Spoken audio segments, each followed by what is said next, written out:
Soomaaliya meesha ay caalamka uga taalla waa meel muhiim ah dadka Soomaaliyeedna waa muhiim reer Puntlandna si gaar ah muhiim u yihiin arrintaas waxaa sheegaysa taariikhda ayaa sheegaysa meesha inay muhiim tahay waxaa markhaatigeeda bini aadamkii ugu cumriga weynaaya ilaa hadda la hayo 195,000 oo sano ka hor يعني waxaa waay xafriyaadkii dhulka markii laga qoday ayaa laga helay dhulkan u dhaxeeya Kenya iyo Soomaaliya Ethiopia muuseyga Addis Ababa yaala marka waa halkan waa mahad al-insaan bini aadamkii la arkay ee ugu horeeyay ayaa geeska Afrika horta laga helay xadaaradaas qadiimku uu markii taariikhda ka hor intaan qoraalka la sameyn oo bini aadamku wax qorin ka hor waxaa kalkaas ka muuqata oo arkay kartaan marka Puntland waxay muhiim u sii tahay waa meeshii islaantii xasabshuud ay hada boqortooyadii muxuu ahaa faraacinada 4,000 sano ka hor halkan ay timiday oo marka 22 geed ee laga qaaday Puntland ayaa waxay ku talaalayeen ilaa haddeero nool qabrigii islaantii xasabshuud ahaa meesha uu ku yaal marka taariikhdaasay leedahay mandaqadan Soomaaliya taariikhda qadiimka ah ee Soomaaliya kama sheekay karo laakiin waxa baan idin sheego inay ahayd markas xadaaradeed oo la ganacsada Aasiya iyo Yurub iyo xadaaraadka qadiimka ahay ee bini aadamka soo maray taariikhda ugu muhiimsan oo la rabo inaad akhrisaan kulligiin oo aragtaan waxa waaye ninkii baxaarka ahaa oo Greek ahay oo Nabi Ciise dhalashiisa ka bacdi 100 sano soo maray badda cas ilaa India oo magaalooyin badan oo Soomaaliya ku yiido la ganacsan jiray caalamka xusay marka kitaab ahaan ay ku qorantaa magaalooyinka magacadoodii magaalooyin maanta Soomaaliya ka jira meesha ay ku yaalaan juqraafi ahaan kitaabka marka akhrisaan marka meeshaas muhiimka ah oo waqtiga hore muhiimka ahay ayaa haddana wuxuu muhiim gaar soo noqday markii diinta islaamka ay soo gaartay dhulkan qarnigii 7aad soo gaaritaanka islaamka soo gaartay isbedel weyn ka dhacay gobolka abtarsiinadayna waxay ka bilaabataa waad maqlaysaan qola kastaba meel bay gaartaa maalintii awoowayaasha islaameen ayaa abtarsiinaha ku egyahay inta ka horeysa xadaaradii dhulkan jirtay oo 4,000 sano ka hor jirtay oo dad ay ku noolaayeen maadaama aan lahaynin wax badan oo ka bedelan arrintaas Soomaali haddii aan waxaan ka bilownaa Soomaalinimadayna marka aan muslimna marka islaamnimada iyo Soomaalida saas isugu xereeyeen waa inaas ogaataan oo adan isdhihinina markaan awoowayaasha markaan carab gelino oo qolna ay geliso Nabi Maxamed adeeradiis alayhi salaatu wasalaam qolna ay reer Quraysh hoos ka geliyaan oo aalbayt kama iska noqdaan laakiin waxa soo dhan kulligeed jacayl nabiga ay muujinaysaa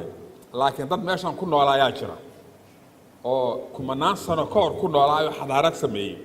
oo faraacinada ay sheegeen halka inay ka yimaadeen intaas waa ogtiin marka muhiim ay ahayd markastaba cabra taariikh hoos marka u soo degana marka ahmiyadaas waa soo socotay reer Yurub markay xoogaysteenna inay muhiim tahay waxa markhaati ka ah dalkeena waa la qaybsatay marka dawladda ajnabi oo badan 4 dawlad qaybsatay 5 qayb loo qaybsay laakiin 4 dawlad qaybsatay ahmiyaday muujinaysaa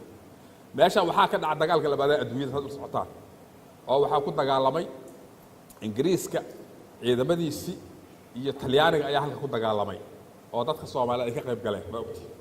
halkan waxaa ka dhacay Soomaaliya waxaa ka dhacay dagaalkii qabooba ayaa ka dhacay oo halkan waxay ahayd center ay isku dagaalamaan oo mataqaana ay anagana kala jiitaan ciidamada Warsaw ciidamada NATO oo waqtigaas مثلا reer galbeedka reer bariga مثلا Soomaaliya hadii aan marka saddex arrimood ka dhashay arrimahaas oo ku mid arinta koobaad ka dhashay waxay ahaayeen in dawladaha ajnabiyana kala qaybsadaan waxaa ka dhashay culays weyn oo dadka Soomaaliyeed in xuduudda loo kala sameeyo luqo iyo maamul iyo qaab nidaam xukun in loo kala sameeyo ka dhalatay gobonnimadoonkayna markaan gobonnimadoonka sameynay oo ay isku darsameen labada gobol ee Soomaaliya oo Somaliland iyo Soomaaliya Talyaano marka la yiraahdo la isku darin waxaan bilownaa marka inaan baad goob u galno marka inaan Soomaali weyn soo celino marka mashruuca ugu horeeya kaas oo ah taas waxaa ka dhashay taas marka waxay noqotay dawladaha dariska nalaha aan ka culuwnay waa challengeska labaad waa challenge saddexaadna waxayna dawladda timiday ayaa waxay noqotay dawlad caalamka sida dawladuhu u yaaleen dadkeeda la dagaalamaysa reeraheeda oo qabaa'ilka ah iyo diinta bay la dagaalantay ilaa ugu dambaysta ay naga burburtay marka saas ayadoo ayaan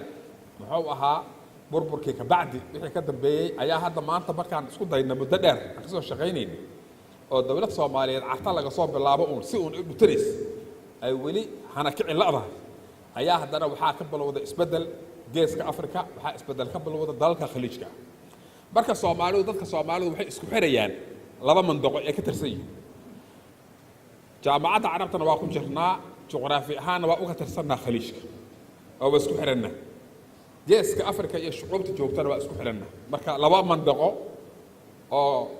qaarna ay khaliijka yihiin qaarna ay yihiin gobolka yihiin ay isku xirana khaliijka waxaa nooga yimid diinta islaamka ahaa ee timiday waxaa ka yimid dhammaan xarakaadka islaamka ahaa ka yimiday khaliijka ka yimideen iyo waxay ka yimideen Masar labadaas dhinac ka kala yimideen isticmaalka reer Yurub ka yimideen marka dhaqan isticmaaraha halka yimiday dhammaan marka isbedel kasta ka dhaca taariikhda way dheer tahay muddo dheer kama sheekay kareen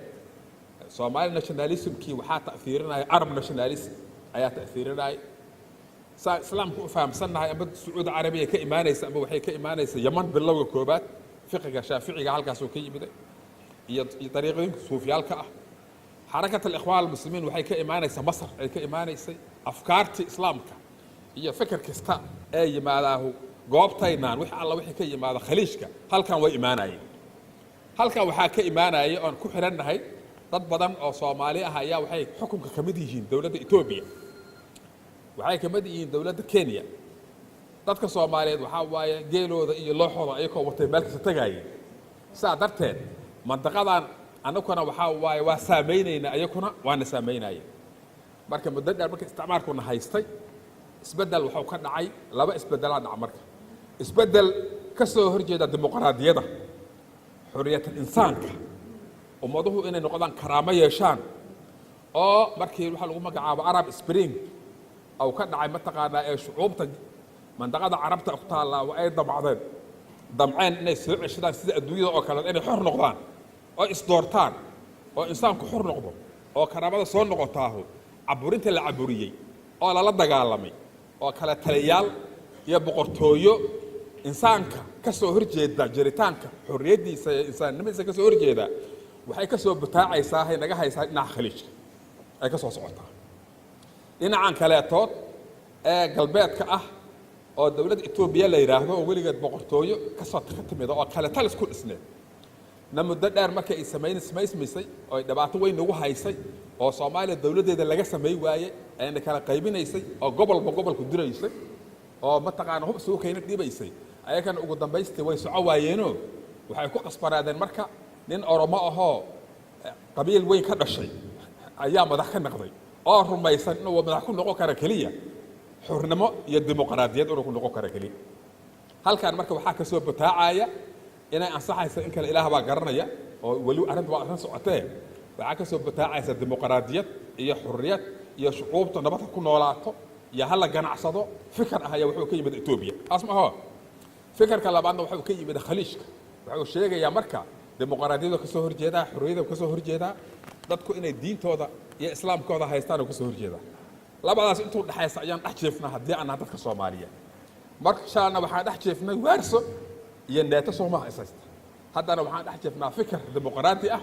هي فكر كله تلس يعبرون كل سنة أحجفنا هذه أنها مركب ضد كصومالية أو حرنا ماذا جعل أو وحنا كنت قارن ما إيتا حرنا مود وحنا دينا كله تلس دينا لكن دولة ديمقراطية هنقول أحد كير لنا لكن والله هو واذكر عصرنا كله تلس ودينا وسوق جور عنا كله تلس هذا مركب وحاول ضد كله تلس جوري علا oo mutakhallifin ah magacaas laga fiirsho ayaa waxay rabaan Soomaaliya marka inay ku soo neefsadaan oo khayraadkeeda iyo badaheeda iyo shucuubteedaba inay waxaan hadda u shaqeyneen ay ku mashquuliyaan oo ku saabsan xoolo dadka Soomaaliya lagu kala gato horta halkaasna dhex jeefnaa ahmiyada ay leedahayna taariikhda waa idin sheegay labada mashruuca ka imaanaya maxuu ahaa ka imaanaya Afrika geeska Afrika ka imaanaya waa mashruucaas مشروع كإيمان يا خليج كان هو مشروع عس أنا كان وحنا نقولنا وحنا لهنا مركان واقعا كارنو كراد وايا لنا وقت جي أنت نلا خد بيا أنا ورث كي يلي جرني أنا بعد دفن نلا أنت نلا آخر يعني عاد دفن جد وكسو جد بنا كان كاربان نقولنا صدق سنة أيام وحنا كنا حجرنا برحلات بدن ويا أرجع سامع النقدين وحبرشات تميدي أغوانا تميدي marka maanta waxa waaye dawladana hadanaha Soomaaliye yaa calaaqad dawladeed nala yeela kara oo mabda aan isku waafaqayna ay tahay maslaxada labada dawladood ayay noo joogtaa marka waxaan rajaynayaa ardada hor joogta iyo macallimiinta iyo maamulka inaad fahamtaan Soomaaliya hal wada kaliya u furan waa wadada xornimada dimuqraadiyada inay doortaan madaxdooda inay diidaan waxay san rabin inaan la dulmino karaamada kor loo qaado midaas kaliya Soomaaliya ku noolaa kartaa marka isbeddelka gobolka ka dhacaya labadaas isbeddelba waxa waaye waxaan naga rabaa midna inaan la mucaamaltano iska celino midna inaan waxa waaye la mucaamaltano aan iskaashanaala iska rabaa waa maasantihiin wassalaamu calaykum waraxmatullaahi wabarakaatuh